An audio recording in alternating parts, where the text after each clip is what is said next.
हिंदी में आपका स्वागत है। मैं हूं मुकेश कुमार।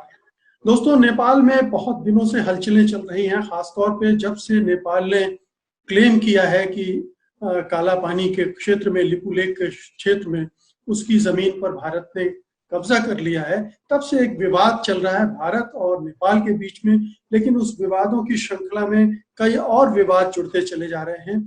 जैसे वहां चीनी राजदूत का स्थानीय राजनीति में दखल देना, या फिर सत्तारूढ़ दल में एक महाभारत का शुरू हो जाना। और एक नया विवाद अब ये जुड़ गया है कि भारतीय चैनलों को वहां बैन कर दिया गया है, जो यहाँ के प्राइवेट चैनल है।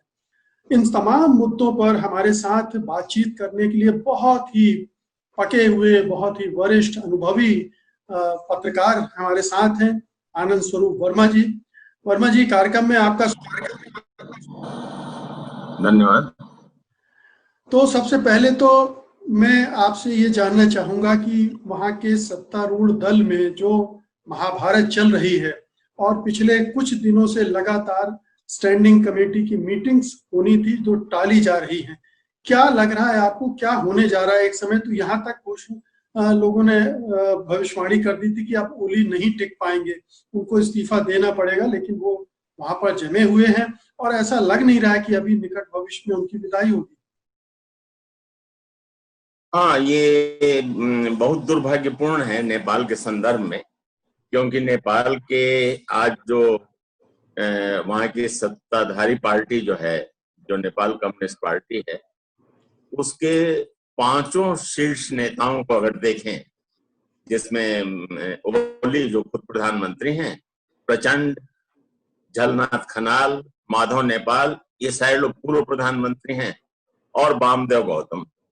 ये मई से ही जो सतह पर चीजें दिखाई दे रही हैं, मई के बिल्कुल पहले हफ्ते से ही, तो उससे जनता के अंदर एक बहुत पूरी राजनीति के प्रति एक अजीब वितृष्णा पैदा हो रही है कि ये लोग, इतने शीर्ष नेता जो पार्टी के हैं, वो सत्ता संघर्ष में लगे हुए हैं, जबकि देश के सामने बहुत सारी समस्याएं हैं। और कम्युनिस्ट पार्टी के होने के बावजूद कोई वैचारिक आधार नहीं है इनके संघर्ष का, ये बात तो सही है। और लेकिन अभी प्रचंड और ओली के बीच में जो बिल्कुल एक लगभग 36 का आंकड़ा जो तैयार हो गया है, उसके पीछे ओली की हठधर्मिता और प्रचंड के अंदर भी थोड़ा सा एक जो उम्मीद की जाती थी कि एक राजनीतिक परिपक्वता इस समय प्रदर्शित करनी चाहिए, उसका अभाव दिखाई दे रहा है मुझे। प्रचंड का आग्रह है कि ओली जड़ में क्या है वर्मा जी? ये जो महाभारत चल रही है, सत्ता संघर्ष चल रहा है, इसकी जड़ में क्या है? और क्या इसी का विस्तार हमने देखा है भारत के साथ टकराव की शुरुआत में, फिर भारत के खिलाफ ये आरोप भी लगाना ओली का कि उनको सत्ता से बेदखल करने की साजिशें रची जा रही हैं, सब ये उसी का हिस्सा है? देखिए, जड़ में अगर जाएंगे तो नेपाल की राजनीति एक नए संक्रमण के दौर से गुजर रही है। जैसे अब तक कई दशकों से ऐसा चल रहा था कि नेपाल की राजनीति को भारत रिमोट कंट्रोल से चलाता रहा, ठीक है, और ये भारत के लोग भी जानते थे और नेपाल की जनता को भी ये पता था, जिसको हम लोग माइक्रो मैनेजमेंट कहते थे कि इंडिया माइक्रो मैनेज करता है नेपाल की राजनीति को, और इस पर बहुत सारी चर्चाएं होती रही हैं। लेकिन 2015 में जब नया संविधान बना नेपाल का, और उस संविधान को बनने से रोकने के लिए यहाँ से हमारे प्रधानमंत्री ने जयशंकर जी को भेजा, जो विदेश सचिव उस समय थे, और उनके लाख प्रयास के बावजूद संविधान का निर्माण नहीं रुका, उसकी घोषणा हुई, और वहां के नेताओं की नाराजगी भी जयशंकर ने मोल ली उस समय। उसके बाद जैसे ही संविधान लागू हुआ, सारी दुनिया ने उसका स्वागत किया, लेकिन भारत ने कोई स्वागत नहीं किया।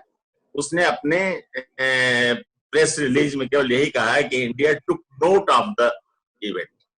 अच्छा, इतना ही नहीं, अगले ही दिन इन्होंने नाकाबंदी कर दी, आर्थिक नाकाबंदी नेपाल के खिलाफ, और कहा कि ये मधेश के लोगों ने किया है आंदोलन की वजह से, जबकि तमाम फैक्ट्स जो बताते हैं उसका अभी समय नहीं है, लेकिन वो फैक्ट्स बताते हैं कि इंडिया ने नाकाबंदी की और बाद में मधेश के लोगों को वहां बैठने के लिए प्रेरित किया गया।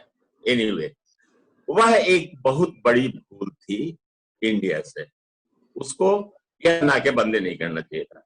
उससे नेपालियों को दूर कर दिया गया, उस घटना ने नेपालियों को भारत से काफी दूर कर दिया, उनमें एक काफी दूर कर दिया। और उस समय वहां के नेतृत्व ने, जो जब इंडिया से तीन तरफ से ये लैंड लॉक्ड कंट्री है नेपाल, एक तरफ चाइना से वो खुला हुआ है, तो उसको चाइना की तरफ मुखातिब होना पड़ा। नेपाल का नेतृत्व अच्छी तरह जानता है कि चाइना कभी इंडिया को रिप्लेस नहीं कर सकता भौगोलिक कारणों से, बावजूद इसके उसके सामने कोई चारा नहीं था, क्योंकि उसके दो ही पड़ोसी हैं, एक भारत है और एक चाइना है, तो उसको उधर मुखातिब होना पड़ा। उसके बाद से आज की तारीख में अब इंडिया की वह हैसियत जो नेपाल की राजनीति को संचालित करता था, वो हैसियत लगातार कम होती गई, और वह जो कमी आई उसकी पूर्ति धीरे धीरे चीन करने लगा है। ये बात सच है।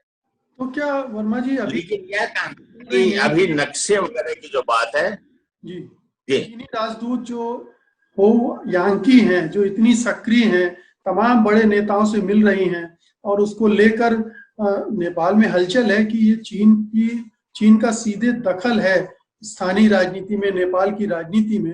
तो क्या ये सच है कि इस तरह से घुसपैठ चीन की वहां की राजनीति में हो गई? मैं समझता हूं कि ये केवल अनुमान के आधार पर हम कुछ नहीं कह सकते। निश्चित तौर से वो विभिन्न नेताओं से मिली हैं, और लेकिन उन्होंने क्या बात की ये तो हम केवल अनुमान ही लगा सकते हैं, इसकी तो हमें जानकारी नहीं है। उनकी तरफ से जो बातें आती हैं, वो उनका कहना है कि हम चाहते हैं कि नेपाल एक स्टेबल और समृद्ध देश बने, यहाँ एक स्थिर सरकार रहे, ये उनका कहना है। अच्छा, अब नेपाल उनके BRI का पार्टनर है, बेल्ट एंड रोड इनिशिएटिव, जो पहले वन बेल्ट वन रोड वो था, उसका पार्टनर है। इंडिया तो नहीं है चीन के BRI का पार्टनर, लेकिन नेपाल बाकायदा उसका पार्टनर है। दूसरी बात ये कि इस समय देखिए मुकेश जी, समझना यह है कि नेपाल की राजनीति अब केवल भारत और चीन के बीच की नहीं रह गई है, इसमें एक तीसरा एलिमेंट घुस गया जो अमेरिका है। अब तक ये लगता था कि इंडिया अमेरिका की प्रॉक्सी के तौर पर काम करता है, लेकिन अब धीरे धीरे अमेरिका खुद उस अखाड़े में कूद चुका है। ये मैं इसलिए कह रहा हूं कि अब से 1.5 साल पहले वहां के विदेश मंत्री प्रदीप ग्यावाली को अमेरिका के विदेश मंत्री ने अपने देश में बुलाया और इंडो पैसिफिक स्ट्रेटेजी पर चर्चा की।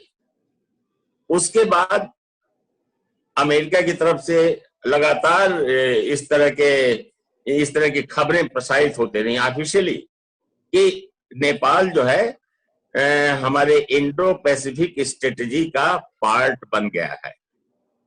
और साथ ही प्रदीप ग्यावाली ने 3 मौके पर संवाददाता सम्मेलन करके काठमांडू में बताया कि हम इंडो पैसिफिक स्ट्रेटेजी के पार्ट नहीं हैं। अगर अमेरिका यह कह रहा है तो गलत कह रहा है।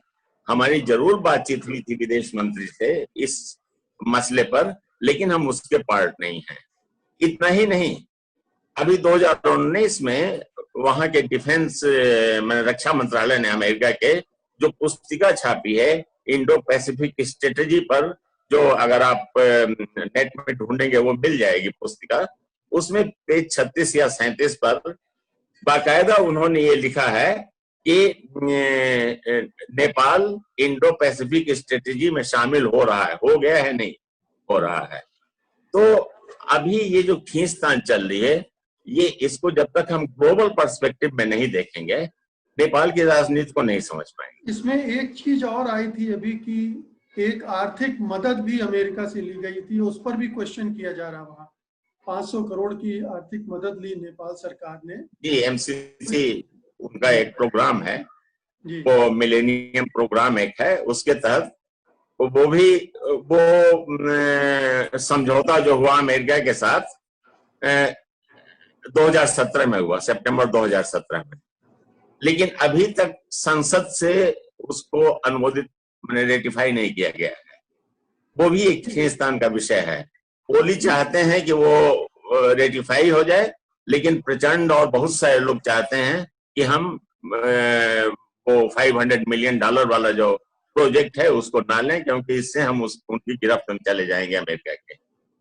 आमतौर पर किसी भी देश में कोई दूसरे देश का राजदूत इतना सक्रिय नहीं होता है जितना यानकी हो रही हैं, और उसकी वजह से जो पड़ोसी देश हैं उनमें तो जो भारत में जो बेचैनी है वो तो है ही, लेकिन स्थानीय लोगों में भी बेचैनी है चीन के बढ़ते दखल को लेकर। ऐसी रिपोर्टें आ रही, इसमें कितनी सच्चाई है? नहीं, एक तो नेपाल में शुरू से ही राजदूतों की सक्रियता रही है। 1950 के दशक में हमारे राजदूत थे सीपीएन सिंह, वो तो कैबिनेट तक की मीटिंगों में बैठने लगे थे और इतना असंतोष हो रहा था। ठीक है। उसके बाद 1990 के दशक में अमेरिका की विदेश राजदूत थी जूलिया चांग। जूलिया चांग ने नेपाली कांग्रेस के पक्ष में गांव में जाकर के चुनाव के समय प्रचार तक किया था। ठीक है। फिर इधर हाल के दिनों में जब नेपाल में माओवादी आंदोलन चल रहा था, जेम्स मोरियार्टी थे अमेरिका के राजदूत, वो गांव में जाकर के माओवादियों के खिलाफ बातचीत किया करते थे। इधर के दिनों में राकेश सूद थे हमारे वहां विदेश मंत्री, राजदूत, जिन्होंने प्रचंड को जब प्रधानमंत्री थे जाकर के कहा था कि आप किसी भी हालत में चीन की यात्रा पर मत जाइए, भारत सरकार नहीं चाहती है। इतना ही नहीं, उन्होंने कहा था कि अगर आपने रुकमंदन कटवाल को, जो सेनाध्यक्ष था, अगर बर्खास्त किया तो हम आपकी सरकार को नहीं चलने देंगे। राकेश सूद का कहना था, और प्रचंड ने कटवाल को बर्खास्त किया और उनकी सरकार गई। तो नेपाल में मैंने आपको बताया ना, अमेरिका भारत के ही राजदूत अभी तक लगातार सक्रिय रहे हैं। ये पहली बार है कि चीन की राजदूत की थोड़ी सक्रियता दिखाई दे रही है, लेकिन अभी इसको लेकर के जनता में ऐसा कोई असंतोष नहीं है। हमें लगता है कि नेपाली कांग्रेस की तरफ से कुछ उनके छात्र संगठन के कुछ लोगों ने विरोध किया, क्योंकि ऐसा कोई काम नहीं किया है अभी चीनी राजदूत ने। और लेकिन यहाँ का रिएक्शन बहुत महत्वपूर्ण है ना। अभी आप पूछेंगे कि भारत के साथ संबंधों के बारे में, निश्चित तौर पर जब भी कोई बातचीत होती है जाती है।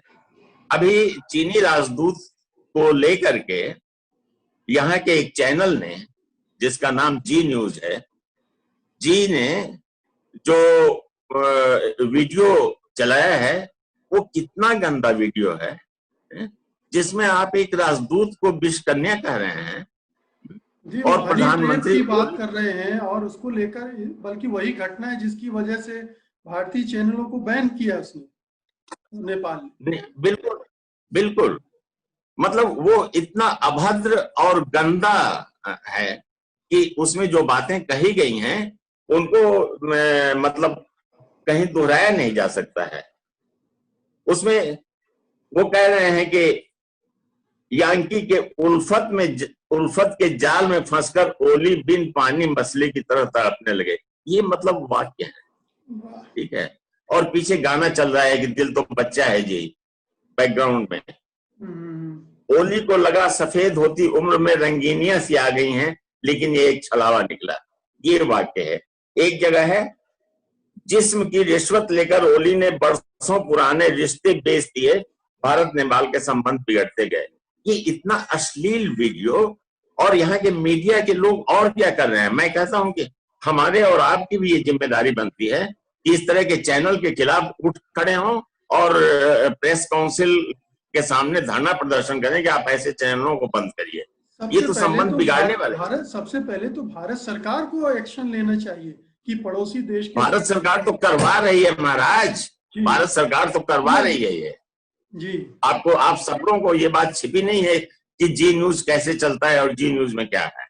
ये तो करवा रही है भारत सरकार। तो भारत सरकार से क्या उम्मीद करेंगे? मोदी जी की विदेश नीति का सबसे पहला प्रहार नेपाल पर ही हुआ है। जबकि 2014 में जब वो गए थे तो उन्होंने यही कहा था ना, कितना स्वागत हुआ था।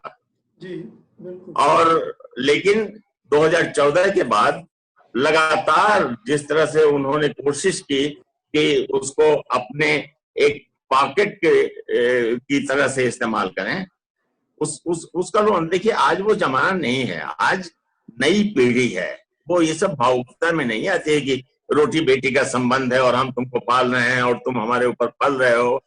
पलने की क्या बात है? नेपाल, अभी पिछले दिनों आपने देखा मनीषा कोइराला पर किस तरह से प्रहार हुआ था जब उन्होंने नक्शे का समर्थन किया था। तो और क्या कहा था कि हमारे यहाँ का खाती है और अपने देश का गाती है।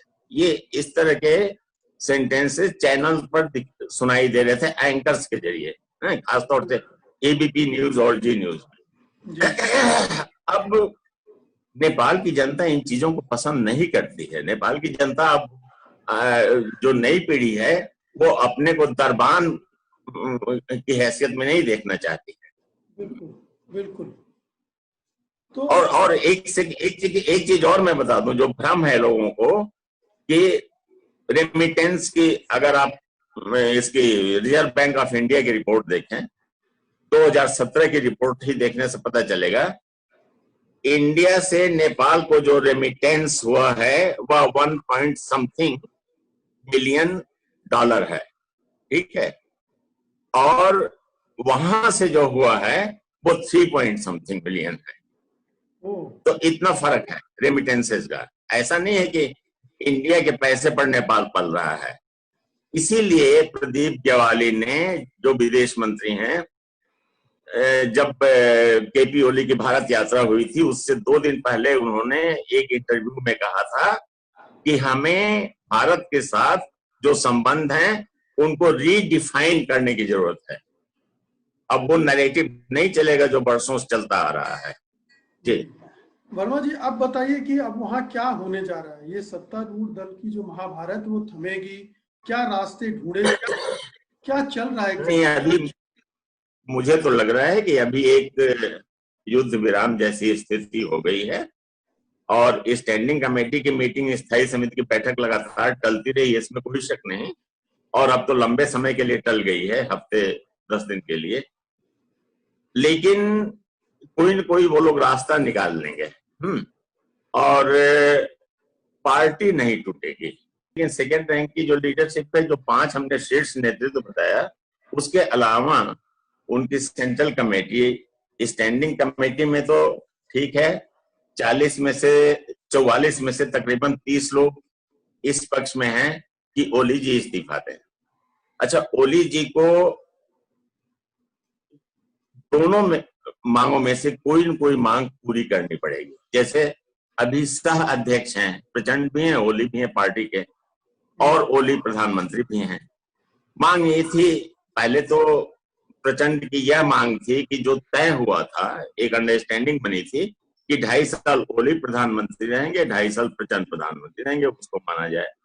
फिर एक पार्टी के लोगों ने एक समझौता किया आपस में मिलके कि नहीं ठीक है, प्रचंड जी कार्यकारी अध्यक्ष रहें और ओली जी केवल प्रधानमंत्री रहें और 5 साल तक रहें। लेकिन दोनों में से किसी को ओली ने नहीं स्वीकार किया। इसकी वजह से प्रचंड अपनी फिर उस पुरानी मांग पर आ गए हैं कि ओली दोनों पदों से इस्तीफा दें। लेकिन मुझे लगता है कि इसमें ओली अध्यक्ष पद से शायद इस्तीफा दे दें और तब तक, जब तक पार्टी के अधिवेशन नहीं होता है, तब तक के लिए प्रचंड पूर्ण रूप से अध्यक्ष रहेंगे। दूसरी सूरत ये भी हो सकती है, अगर बहुत दबाव पड़ा लोगों का, कि ओली प्रधानमंत्री पद से इस्तीफा दे दें और अध्यक्ष बने रहें। मतलब ओली को दोनों में से कोई ना कोई एक मानना ही पड़ेगा। अगर ऐसा नहीं मानेंगे तो पार्टी की एकता नहीं रहेगी, और पार्टी की एकता के लिए सब लोग बहुत प्रयत्नशील हैं, इसीलिए एक लंबा गैप दिया है अभी स्थायी समिति की बैठक के लिए, ताकि थोड़ा सा सोचने का दोनों नेताओं को मौका मिले और किसी उत्तेजना में कोई निर्णय न लें।